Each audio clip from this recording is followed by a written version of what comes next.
नमस्कार दोस्तों, स्वागत है आपका जीएम ऑनलाइन सेशन के यूट्यूब चैनल पर।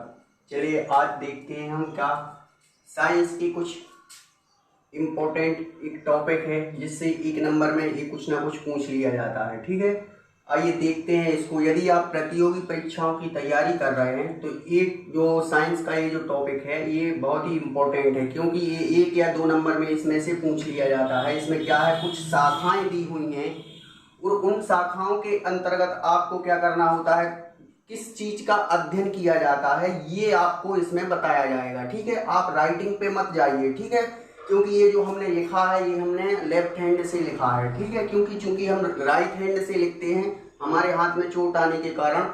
ठीक है, हम लेफ्ट हैंड से लिखा हुआ, आप राइटिंग पे मत जाइए। ठीक है, हम ये जो बोल रहे हैं वो आप ध्यान से सुनिए, आपको समझ में आ जाएगा। ठीक है, जैसे ये लिखा हुआ है शाखाएं और ये अध्ययन।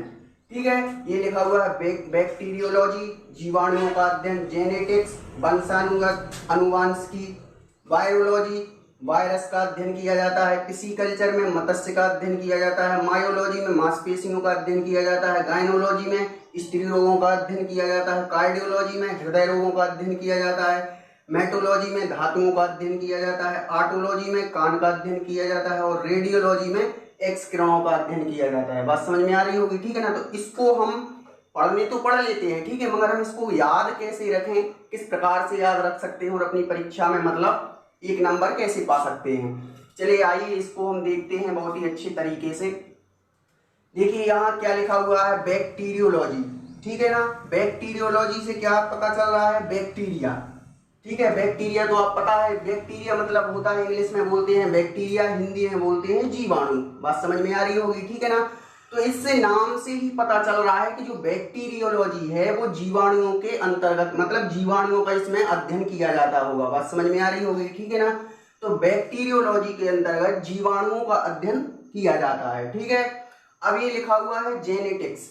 ठीक है, ये साइंस का मतलब वर्ड है। जीन जो होते हैं, जीन क्या कहलाते हैं, जीन थोड़ा सा हम इसका मतलब क्या अर्थ निकालने की भी कोशिश करेंगे। जीन मतलब जीन क्या कहलाते हैं, गुणसूत्र। ठीक है, बायो में पढ़ा होगा आपने, गुणसूत्र कहलाते हैं जीन। ठीक है, तो जैसे गुणसूत्र क्या कहलाते हैं, जैसे पापा के या पिताजी के जो गुण हैं वो लड़के में आते हैं, उसके मतलब उसके गुण जो उसके लड़के में आते हैं, उसके गुण उसके लड़के में आते हैं। बात समझ में आ रही होगी। ठीक है ना, तो ये कहलाते हैं क्या, जीन।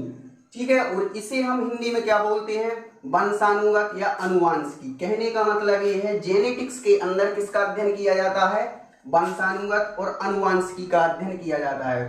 जो वंशानुगत क्या कहलाता है, मतलब ऐसे गुण जो मतलब एक वंश से दूसरे वंश, दूसरे वंश से तीसरे वंश में ऑटोमेटिक ही आ जाते हैं, वो कहलाते हैं वंशानुगत गुण। उसे हम इंग्लिश में बोलते हैं जेनेटिक्स। बात समझ में आ रही होगी। ठीक है ना, अब अगला वाला तीसरा नंबर है, थर्ड वाला है वायरोलॉजी।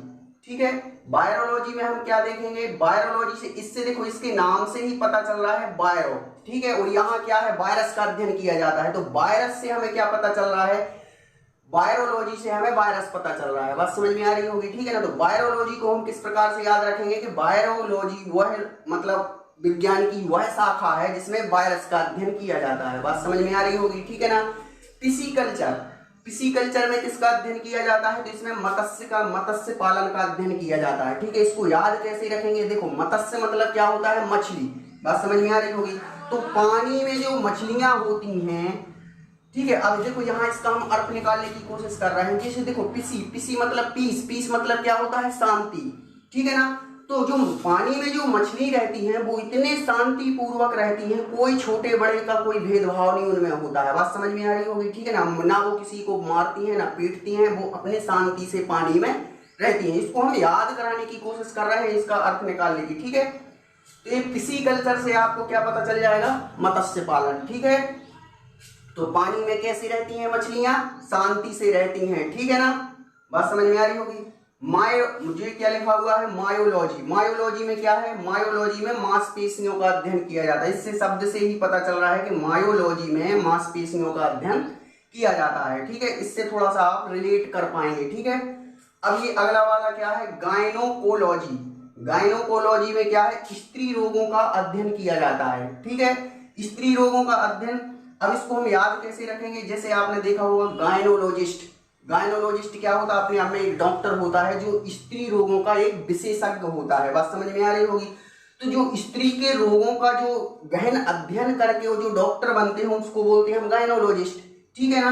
तो इससे हम कैसे याद भी रख सकते हैं, गायनो से गायनोलॉजिस्ट, ठीक है। और गायनोलॉजिस्ट क्या कहलाते हैं, स्त्री रोग विशेषज्ञ। तो स्त्रियों के रोगों का जो गहन अध्ययन करके जो डॉक्टर बन जाते हैं उसे हम बोलते हैं गायनोलॉजिस्ट। तो ये स्त्री से संबंधित है। बात समझ में आ रही है। थोड़ा सा हम रिलेट करने की कोशिश कर रहे हैं जिससे आपको आराम से याद हो सके। बात समझ में आ रही होगी, ठीक है। अब अगला वाला है क्या, कार्डियोलॉजी। कार्डियोलॉजी से क्या पता चल रहा है, कार्डियोलॉजी यानी हृदय रोग, हृदय रोगों का अध्ययन किया जाता है, ठीक है ना। तो कार्डियोलॉजी से आपको जैसे यहाँ अभी अब आपने रिलेट किया था ना, गायनोलॉजिस्ट स्त्री रोगों से विशेषज्ञ है, ठीक है ना। अब यहाँ कार्डियोलॉजिस्ट कैसे होगा, हृदय रोग विशेषज्ञ। बात समझ में आ रही होगी। कार्डियोलॉजिस्ट अपन किसको बोलते हैं, जो हृदय का जो डॉक्टर होता है, जो हृदय का डॉक्टर होता है उसको हम कार्डियोलॉजिस्ट बोलते हैं। बात समझ में आ रही होगी। तो इससे हम इसको रिलेट कर पाएंगे, ठीक है। तो हृदय रोगों का जो अध्ययन होता है वो काय के अंतर्गत होता है, कार्डियोलॉजी के अंतर्गत, ठीक है। अब ये क्या, अगला वाला 8 नंबर में लिखा हुआ है मेटोलॉजी। मेटोलॉजी मतलब मेट, और यहाँ काय का अध्ययन किया जाता है, धातुओं का अध्ययन किया जाता है। तो देखो धातु को हम इंग्लिश में क्या बोलते हैं, मेटल, मेटल बोलते हैं ना। तो मेटल का मेटल का विज्ञान की वह शाखा जिसके अंतर्गत मेटल का अध्ययन किया जाता है तो उसे हम क्या बोलेंगे, मेटोलॉजी। बात समझ में आ रही होगी। तो इसे हम मेटोलॉजी आराम से याद कर सकते हैं, याद रख सकते हैं, ठीक है ना। अब ये अगला वाला है 9वें नंबर पे लिखा हुआ है ऑटोलॉजी। ऑटोलॉजी, और इसमें अध्ययन किया जाता है कान का। इसमें देखो हम किस प्रकार से रिलेट कर रहे हैं, ऑटो मतलब क्या होता है, ऑटोमेटिक। बात समझ में, कोई भी काम यदि ऑटोमेटिक हो तो उसे हम बोलते हैं ऑटोलॉजी, ठीक है। अब हम कान को कैसे रिलेट करेंगे, जैसे आपको कोई मतलब कुछ भी सुनना हो तो आप कान को आदेश थोड़ी ना देते हैं कि कोई भी जानकारी मिल रही कहीं से या कुछ भी मिल रहा तो कान को आदेश देते हैं, वो तो ऑटोमेटिक सुन लेता कान। बात समझ में आ रही होगी। तो इसको हम कान से रिलेट करेंगे कि जो भी ऑटोमेटिक काम होते हैं हमारे शरीर में, जो कान है वो ऑटोमेटिक सुन लेता, चाहे अच्छी खबर हो चाहे बुरी खबर हो, ठीक है ना, वो सुन तो लेगा ही। अब वो एक्सेप्ट करो चाहे ना करो। बात समझ में आ रही होगी। तो जो ऑटोमेटिक जो जानकारी मिलती है वो कान को ऑटोमेटिक ही मिल जाती है। बात समझ में आ रही होगी। तो कहने का मतलब ये है कि ऑटोलॉजी के अंतर्गत कान का अध्ययन किया जाता है। बात समझ में आ रही होगी। अब देखें अगला वाला क्या है, रेडियोलॉजी। बात समझ में आ रही। रेडियोलॉजी में क्या है, रेडियोलॉजी में हम क्या करते हैं, एक्स किरणों का अध्ययन करते हैं, ठीक है ना। तो आपने देखा होगा कि रेडियो से जो हम सॉन्ग सुनते हैं, जानकारी लेते हैं, न्यूज सुनते हैं, बात समझ में आ रही होगी। तो ये रेडियो से हमको किस माध्यम से मिलती है, किस माध्यम से हम सॉन्ग सुन पाते हैं, तो उसमें से किरणें निकलती हैं। बात समझ में आ रही होगी। क्या क्या निकलती हैं, किरणें, और वो हमारे कानों तक जाती हैं। उसमें से क्या निकलती हैं, किरणें, ठीक है। तो किरणों से हम इसको याद रख सकते हैं। बात समझ में आ रही कि जो रेडियो है, कोई भी हम जानकारी, कोई भी सॉन्ग या कुछ भी हम किसी भी माध्यम से सुन पा रहे हैं तो वो हमको किरणों के माध्यम से हमारे कानों तक पहुंचती है और हमको सुनाई देती है। बात समझ में आ रही होगी, ठीक है ना। तो रेडियोलॉजी में हम काय का अध्ययन करते हैं, एक्स किरणों का अध्ययन करते हैं। हमें उम्मीद है कि आप बहुत ही अच्छे से आप समझ गए होंगे, ठीक है ना। और यदि आप समझ गए हैं तो वीडियो को लाइक, शेयर और सब्सक्राइब जरूर कीजिएगा। Thank you.